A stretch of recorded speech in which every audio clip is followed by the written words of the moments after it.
start recording, and then I'm going to share my screen.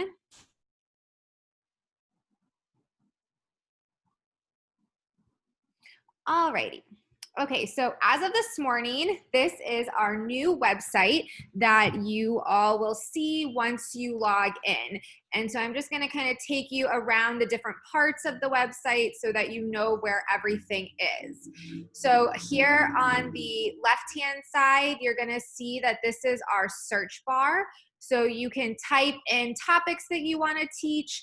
So for example, if you're a history teacher and want to do Civil War, science topics, STEM topics, all of that, type it in. We went through and added a lot of keywords to our lessons, so hopefully you'll be able to find everything there.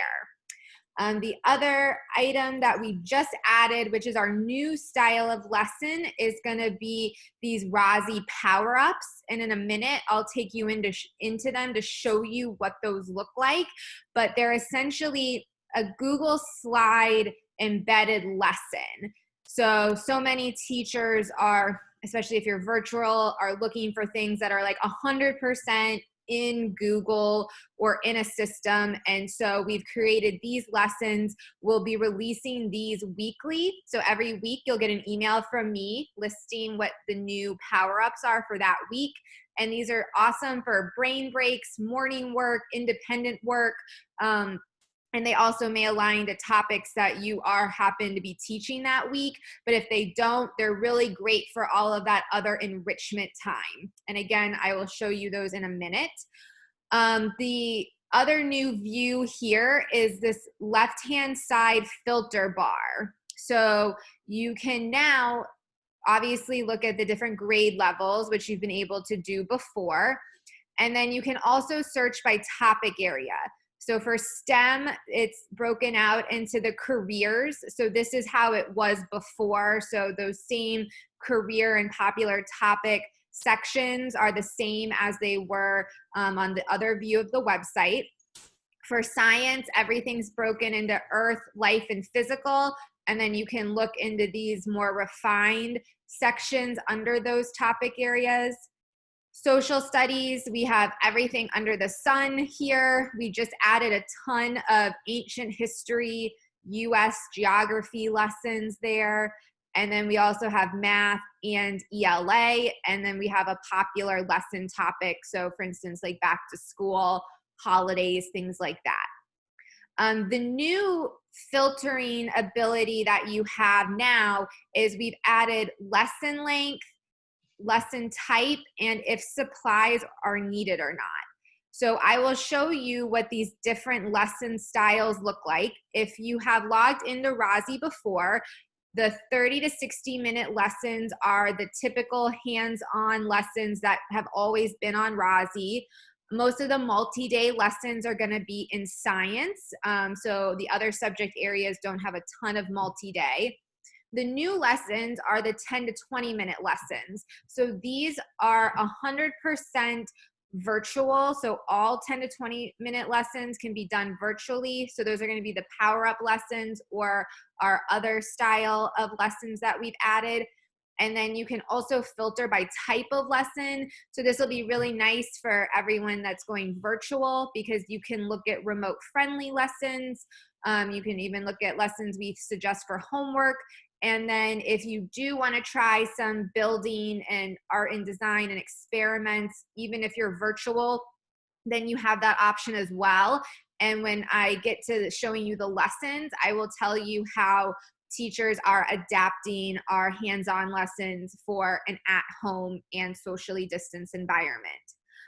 If you want to stay away from anything with supplies, especially at the beginning of the year, you can feel free to click no supplies, and then you know none of those lessons will require any supplies. The other kind of feature I just want to bring your attention to before I start showing you the lessons is you can mark lessons as taught and save lessons.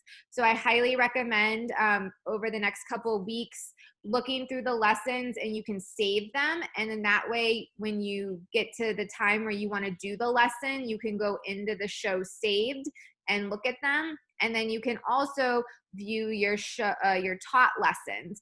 And marking them taught is great because you then can keep track of what lessons you've done. And then we will also send your admin a list of the lessons that the teachers have been teaching, so that way they can, see what lessons you all have been using and also see that the resource is being well utilized. So definitely take advantage of those two items to kind of help with planning. All right, so now I'm going to show the different styles of lessons that we have. So the first one I'm going to show you is the power-ups. So like I said, we're going to be releasing about 3 a week, and they are all 100% a Google slide. So these are our first 3 that will be released on Sunday, and they're already available. So these are all back to school themed. So if we go into this one, you'll see that we have a short description of what the power-ups are. It then gives you a description of what this specific one is. And then I've also included instructions for how to do the Google Classroom process with these lessons. I'll go over it quickly here, but you can always refer back to this 3-minute video if you need to reference it. So all you have to do to get to the power-ups is you're going to click on the lesson here, and then it will allow you to copy the lesson, and then you'll get to see it. So I already have it up here. So this is the back to school adventure, building a homework machine. So you'll see that everything is a Google slide. So the students can go through the slides, and in this one, they're going to learn about robotics engineers, and they are going to also learn about elements of poetry, and then they are going to read a poem and answer the questions about it. So the cool thing about these Google Slide ones is that they're interactive. So the students can, for instance, drag and drop things. So this asks the students to drag the circle to words that rhyme, and then they can type in responses here. And then when we go down to where they actually get to build their homework machine, they can use these sample shapes to help build it, or they can find pictures on the internet. And then for some of the power-ups, we have given a hands-on option. So if you want your students to build an actual homework machine at the end with simple supplies, then we gave some suggested items that they likely have at home, or you might have in the classroom if you're in the classroom. It's super easy to get this into Google Classroom. So once you download it, you can go to your Google Classroom, and then you'll just create an assignment. And then the most important thing when you get to the assignment is when you add the Google slide, it'll ask you if you want an individual copy for everybody, or if you want a copy for every student. And so what you're going to want to do, and like with that short YouTube video will show you with the instructions, is that you'll want to click make a copy for every student, so that every individual student has their own copy. So when they manipulate the items on the Google slide, then they can each have that, and it won't be sharing across everybody. So does anybody have any questions about this style of lesson before I move on? Awesome. I will take silence as no. Okay, so the next style of lesson that I'm going to show you is going to be our other 10 to 20 minute lessons. These are the ones that we released earlier when COVID first struck, and now we've added some more, but these are all 100% a PDF. So they're really great for if you want students to do work when you're not online with them, because everything that they need to know is right there for them. It's also something that's super easy for you to walk through with them as well. So I am going to choose this Cardinal Direction one. This is a fun one. So when you click into the lesson, you'll see that this just has an activity for the student, and then if an answer key is needed, there's an answer key. So when you pull it up, you'll see that here is the PDF, and then you can download it. So there's this little download button here. And then again, you can upload it to Google Classroom and then make a copy for every student. And then the students will be able to have their own copy of the PDFs. They are all fillable, so they can fill them in. Sometimes the fillable feature doesn't always work, or how the PDFs are downloaded isn't always perfect. So I also recommend, if that isn't working for you, or there's something not seeming right, then you can always have your students just make a new Google document where they type up their answers to the questions there. So whatever works for you guys. So for instance, in this lesson, the students are going to learn about Cardinal Directions, and they're still getting to be a STEM career. So they're a video game designer. And then in this one, they get to actually label the rooms in this castle, and then they get to answer questions. And then they get to, at the end, draw the outside of the castle. So Rozzy is really committed to still doing project-based learning, even virtually. And so no matter which of our lessons you're doing, the students are still doing real world work. They're still learning about the careers. It's just that these more fully PDF style lessons are gonna have the students do more design, things that can be done on a computer, or if you have printed out work for them. So in the case of this one, they actually get to draw and design their castle based on their design of the inside of the castle here. And then the answer key is right over here. So you can either have the answer key to check the work, or you can always put the answer key into the Google Classroom with the students, and then they can always check their own work as well. So does anybody have any questions about this style of lesson? The main thing, like I said, is just remember this download button's right here so that you can show it, or that you can upload it to whatever LMS system you guys are using. Okay, and then the really important lessons I want to go over are hands-on lessons. So in the past, obviously, we've always been in the classroom, so you've always been able to do hands-on activities with the students, no problem. And so many of our schools that we work with still want a way for students to have access to hands-on learning. So I have kind of two options that I can give you for these styles of lesson. So again, these are going to mostly be our 30 to 60-minute style lessons. And so this is a great one to show you because there are photos of what kids did actually in the classroom of building their masks.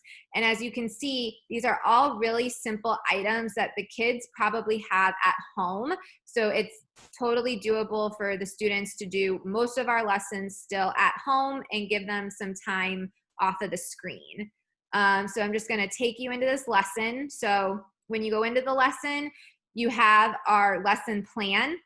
So in general, I don't recommend putting the lesson plan on a view for students. What most teachers are doing is they're walking the students through this via Zoom or whatever you guys are using, just like you were at the head of the classroom. So you would upload to their LMS the handouts that they need. So you'll see here that you show the kids handouts. So that way they have access to everything just like they would in a normal school environment.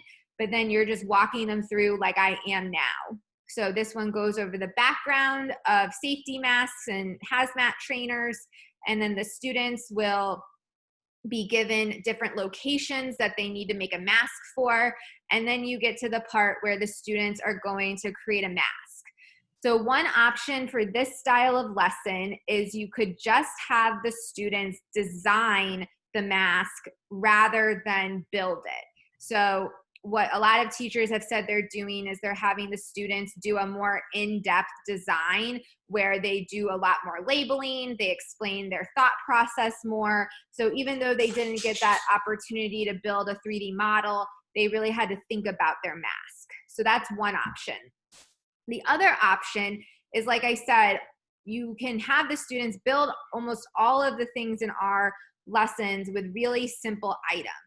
So we are going to be sending out a list of simple items that parents would be able to purchase or that they likely already have at home, and then really encourage the parents to create a box or a crate or a bag in their house that has supplies that students can use to do the hands-on activities. And what I would say to them as a teacher is that this will give your students an opportunity to not be at a screen and to actually do something with their hands and really have, a chance to be engaged in something that isn't just flat on a screen in front of them. And so a lot of our schools are saying that they are down to do that and that parents are also amenable to that. So like I said, we'll send out a suggested list. You can as well. But my big suggestion is that you have the kids use limited supplies.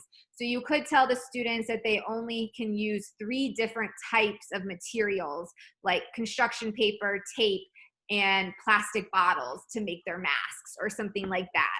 So that way they aren't using a ton of supplies, that you're kind of limiting the amount of resources that they have to use. And then just like with the other lessons, you can download all of these. So you can download the handouts for the students so that they have access to this at home. So it goes over everything they need to do for the masks. Every lesson has a writing extension. So these are a great homework opportunity to go along with the lessons. And then we also have vocab cards for all the lessons. And we have some teachers who are printing the vocab cards out and like putting them behind them on the computer so that the kids know like this is the lesson that they're going to be doing. Or you can obviously also upload it into Google Classroom. So do you guys have any questions about kind of like adapting the hands-on lessons? Or do you think that you want to try the hands-on lessons virtually, or you'll want to stick to more virtual lessons?